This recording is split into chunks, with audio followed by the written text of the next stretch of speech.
Y en medio de tantos conflictos y de tanta información cruzada, hay un tema que empieza a sonar cada vez más fuerte, ¿no? Y Y yo creo que esta vez estamos hablando de la escasez de combustible, ¿sí? Esto que ya está preocupando a muchos, porque cuando la energía entra en tensión, lo que empieza a moverse no es solo la economía, sino la vida de todas las sociedades. Y de eso quiero hablar con ustedes hoy nuevamente, ¿no? Porque en estos días nosotros vemos las señales concretas en diferentes lugares del mundo.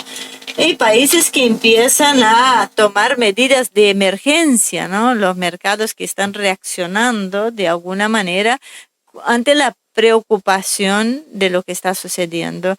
El tema de las rutas energéticas también es algo para prestar atención porque se tornan claramente inestables. Y esto no es algo aislado, sino que empezó a ser parte de lo cotidiano, ¿no? Es una situación que empieza a repetirse de alguna manera y que muestra que el sistema energético global está bajo presión. Y acá viene la primera distinción, porque una cosa es el hecho y otra cosa es cómo que se lo presenta. En el hecho es que hay disrupciones en el flujo de energía, hay tensiones en la oferta y una creciente incertidumbre, ¿no?, sobre el abastecimiento. La forma en que muchas veces se lo comunica es como si fuera una crisis así, una crisis más, digamos, ¿no? Algo que se va a acomodar solo, ¿sí? Se va a acomodar por sí mismo.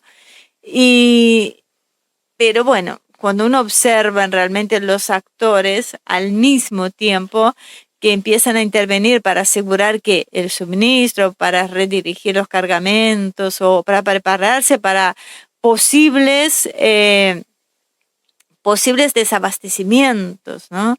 Y bueno, y eso sí es algo que me preocupa bastante porque yo creo que aparece de cierta manera la fragilidad, ¿no?, de un sistema que depende de equilibrios energéticos muy delicados. Y ahí es donde cambia el enfoque de esta cuestión, porque la energía no es solamente un recurso o no es un recurso más, sino que es una verdadera herramienta de poder. Y una sociedad que tiene acceso en condiciones razonables a esta herramienta puede producir, puede moverse, puede sostenerse, digamos, su nivel de actividad y proyectar cierta estabilidad de futuro. En cambio, cuando este acceso se vuelve incierto o más costoso, empieza a aparecer otra dinámica que es bastante preocupante, ¿no? Porque aumentan los precios, se reduce la previsibilidad, se limita la capacidad de reacción. Hay empresas en algunos países que ya están hablando de volver al home office, ¿se acuerdan? Como en el 2020 con el tema de la pandemia, pero esta vez con el tema del combustible.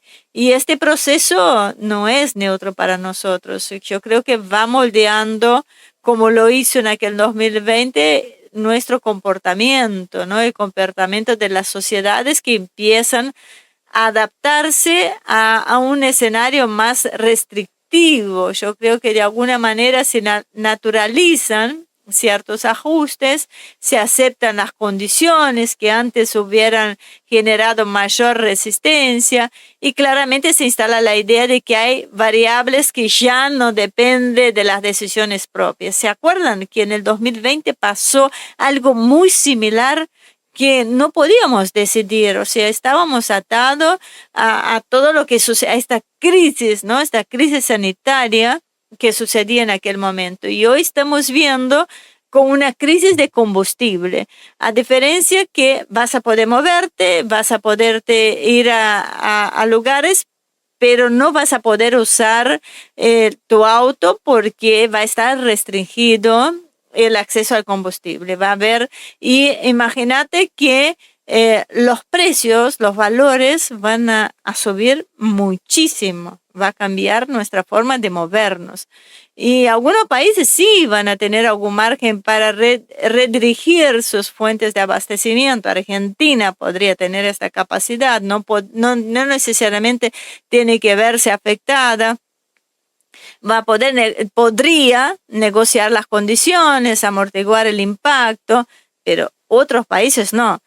Eso no quiere decir que se va a hacer acá en la Argentina, ¿eh? Yo digo que está mejor posicionada que muchos otros países que no tiene combustible.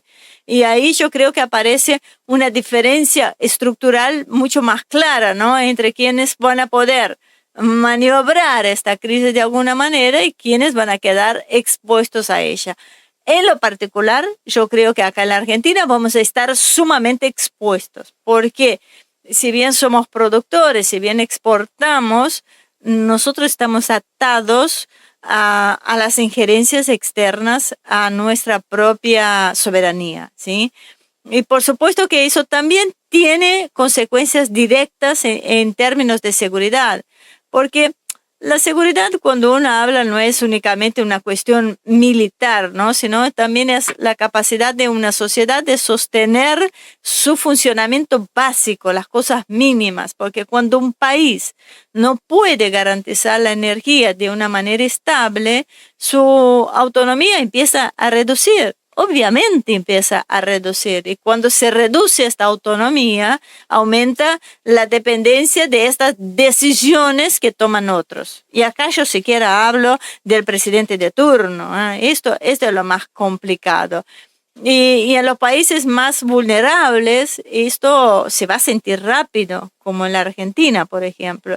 El problema energético se va a traducir, como dije, en los aumentos de los costos, sobre la presión de la actividad económica, sobre el impacto en los alimentos, en el transporte y en última instancia en el clima social. Porque ¿qué pasa cuando vos no tenés la posibilidad de volver a movilizarse? ¿Vas a volver a la atracción animal? ¿Atracción a sangre? O sea, es un problema bastante complejo el que estamos viviendo en los tiempos que corre, porque incluso en las economías más desarrolladas, estas tensiones van a dejar ver algo bastante importante, ¿no? Porque el sistema no es tan sólido como se suponía. Ya se hablamos de cuando se cortara internet. Bueno, ok, y ahora cuando no tengamos escasez de combustible, yo creo que hay muchos puntos críticos que cuando se alteran, ¿no? Genera estos efectos en cadena. Este es lo más preocupante, y por eso es importante mirar más allá de la coyuntura de este conflicto actual, el conflicto entre Estados Unidos e Israel contra Irán, porque cuando una situación de este tipo se prolonga, va más allá del tiempo esperado, y no hay ganadores o perdedores inmediatamente, yo creo que deja de ser una excepción y empieza a convertirse en un patrón, como estamos viviendo, ¿no? Menos energía accesible, más costo, mayor dependencia y menor margen de decisión. Así que acá no quiero ser alarmista, no hace falta exagerar para entender lo que está pasando. Yo creo que el temor a la escasez de combustible no surge de una percepción personal mía, sino de señales concretas que empiezan a acumularse. Y cuando la energía entra, ¿no?, en una zona de inestabilidad, el problema deja de ser, deja de ser un problema solamente del Estado, o sea, pasa a ser un problema político y social. Es un problema social muy grande la escasez de combustible. Y en definitiva, nosotros no estamos hablando solamente del petróleo, del gas, estamos hablando del grado de control que tienen las sociedades sobre las condiciones que permiten, ¿no?, que nosotros sostengamos nuestra vida cotidiana.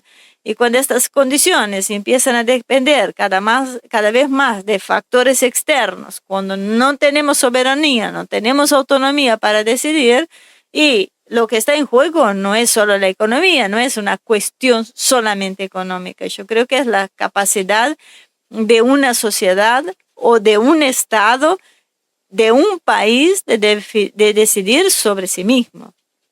Así que muchísimas gracias por acompañarnos como siempre.